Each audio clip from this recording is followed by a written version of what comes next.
This right here is the brand new iPad Pro. The M2 chip that we see on the MacBook Air is now inside of this iPad Pro. Now it's not as a massive jump like we saw last year with the introduction of the M1 coming to the iPad. Apart from the M2 chip and Apple Pencil Hover, which we're gonna check out in just a second, there's nothing really new. My conclusion with this iPad is that Apple wanted to update their latest chipset on their best iPad yet for the Christmas season. That's it. Plus, we got Apple Pencil Hover, which once again, we'll talk about it in just a second. Now, there's a lot of criticism with this new iPad because it doesn't have the craziest features.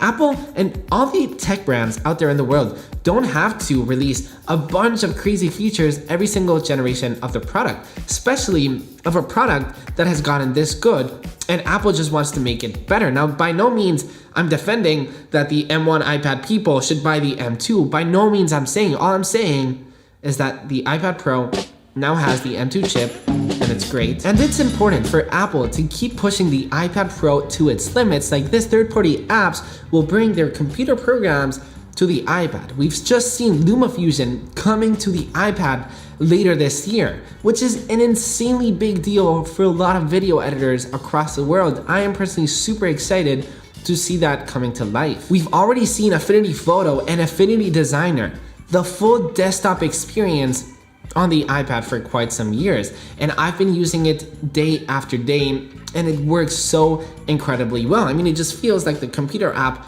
right on the iPad, and it feels so freaking good. Because pro desktop apps coming to the iPad, it's just such a cool experience to grab Affinity Photo and Affinity Designer, which is basically the equivalent of Photoshop, grabbing this tiny piece of glass, going to the park, and actually graphic designing with this piece of glass. You can't do that with a Mac. You can do that with this iPad. The versatility that working on the go with this and then actually slapping on a keyboard with this thing is seriously so powerful.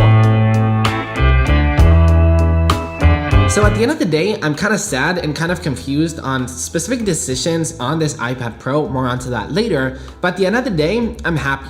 I'm happy that Apple keeps pushing this iPad to its limits. I'm happy that this iPad does way too much than it's actually supposed to be, because that leaves third-party developers a lot of pressure to bring those apps to the iPad. Now, here's what's confusing about this iPad Pro. The iPad 10, the budget iPad, has just been released.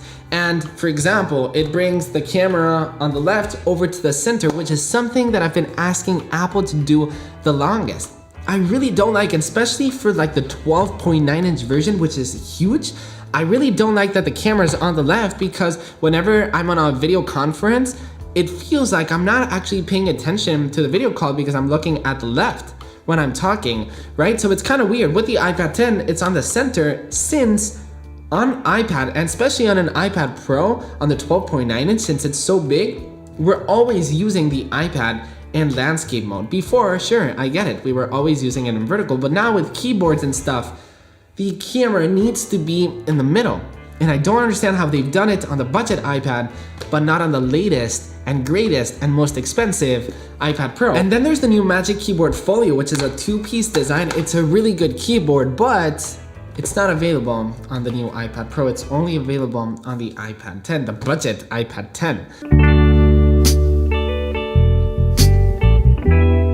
Now, apart from the weird decisions that Apple has made with this iPad Pro, this is the best tablet in the world. It's also got the best display with its Liquid Retina XDR display with extreme dynamic range coming at 1600 nits of brightness, and now with Apple Pencil Hover built into the display. The Apple Pencil will now basically give you a shadow, a hover, before you're actually about to do that stroke while you're drawing, or before you're actually handwriting an actual note. And it's all over the UI, so if you actually go like this throughout the apps on the iPad, you actually get this hover. It's all built into the UI. This is by far not something that Apple has created. Samsung has done this before, but it's very cool that it's finally available on the iPad.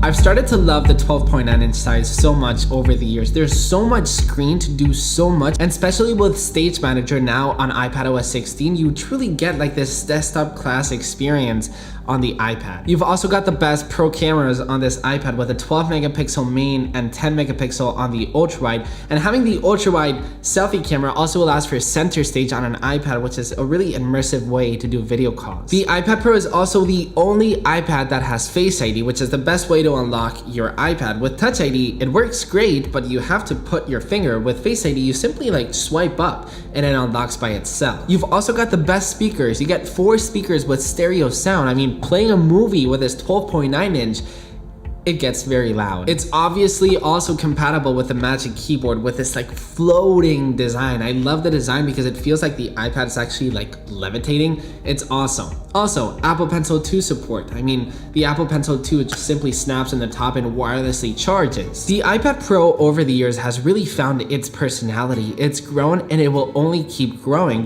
in performance, growing in specs. Now, I think there's so much potential for the iPad Pro to do even bigger things. I'm one of those people that thinks that the iPad Pro, only the pros should get some sort of light version of macOS. I feel like the iPad Pro is definitely capable of adding and running some sort of macOS. The limit that this iPad Pro has is Apple's own software. It's iPadOS. I feel like this iPad is preventing a lot of people from replacing a laptop because it doesn't have that macOS. I don't think this should have like a full-on experience. I think it should have like a mix between iPadOS, because iPadOS does do a lot of good things in macOS. So I feel like a remix of that would be very cool.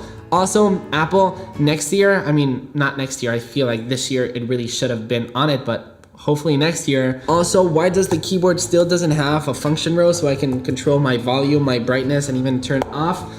Like we do get on the cheaper iPad 10. Also, while we're at it, can we please get faster charging? And the most important thing about the iPad Pro is something that I've been wanting Apple to do for years and years and years.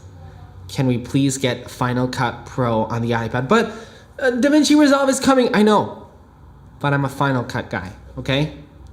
Apple, give me Final Cut and I'll be happy, okay? Please.